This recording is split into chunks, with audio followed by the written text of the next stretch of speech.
New card cutters are often astonished by what they consider to be impossible bankroll fluctuation. I recently sent emails out to a bunch of long-time players, some professional gamblers, some writers, some known, some not, and asked them if they had any memorable stories of wins losses they could share with blackjack board readers.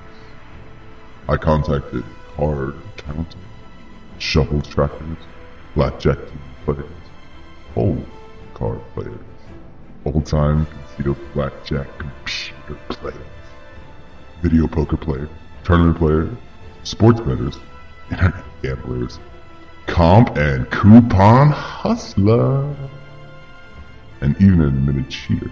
If you think you've got an impossible fluctuation or two, listen to some of the pros say. Arnold Snyder.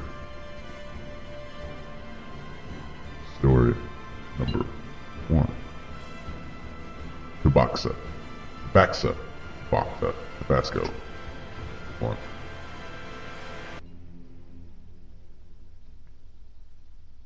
$100,000 spelt out with every zero and a great big dollar sign up front.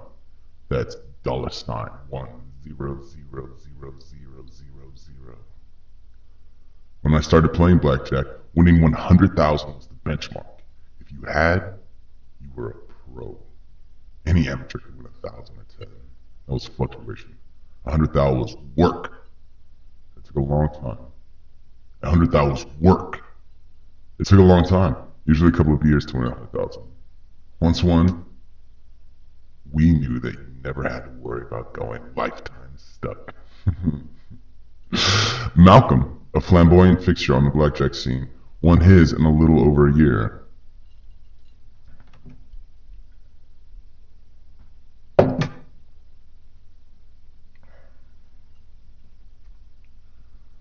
Unfortunately, his teammates lost $100,000 in the same year.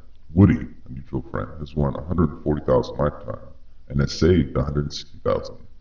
Woody has also invested in winning banks. I've won $160,000 and saved $1.40. Over the years, the bankrolls got bigger and the fluctuations bigger as well. Still, $100,000 was $100,000. In the late 1980s, the greatest game in the world was being dealt in Korea. The Walker Hill Casino in Seoul was quite polite. And would generally not bar you until you got up from the table. But bar you they would. Once barred, given that everyone else in the casino was Asian, it was hard to slip back in the door and blend in. A team of friends and relatives got themselves barred, but one of them came up with a great idea. Most of Walker Hill's patrons were Japanese. It was thought that the Korean bosses would never bar a Japanese player. Why not recruit some Japanese and train them as guerrilla VPs? Why not indeed? This worked so well that a year and a half later in the spring of '88, Walker Hill limited the bet spread of one of our players, Rocky, the world's greatest VP, and also changed the rules that had made the place so attractive. So in May of 1988, I flew down to Busan, Korea to try the Paradise Beach Casino on 4 sides. Though I had been calling plays for the team for over a year, it was my first time in Korea with my brother. Pro 21. After a traumatic weekend, see Pro 21's account elsewhere in this issue for details, he flew back to the States. After a dramatic weekend, see Pro 21's account elsewhere in this issue for details. He flew back to the States while I went back to Seoul to hang around the team's apartment.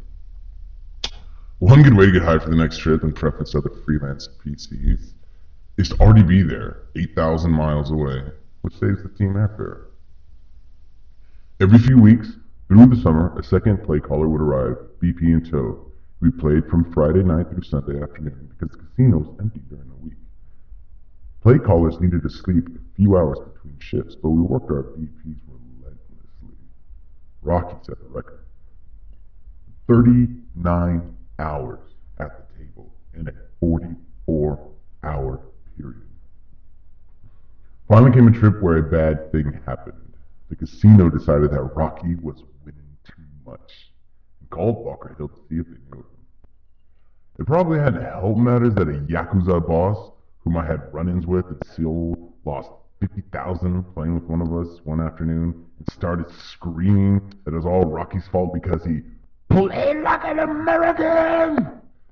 No sooner had they hung up the phone than Rocky was limited to a bedspread of 100,000, 300,000, approximately 150 or 450 bucks, with a table limit of 2 million. For good measure, they limited me too, but I'm only betting 100,000. Doesn't matter. From now on, 100,000 to 300,000. That was the end of it. I thought. Until a month later, a phone call informed me that a play caller and big player would be arrive at the end of the week. That was the end of it. I thought.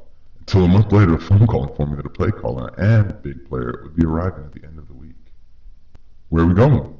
Busan. Not with me.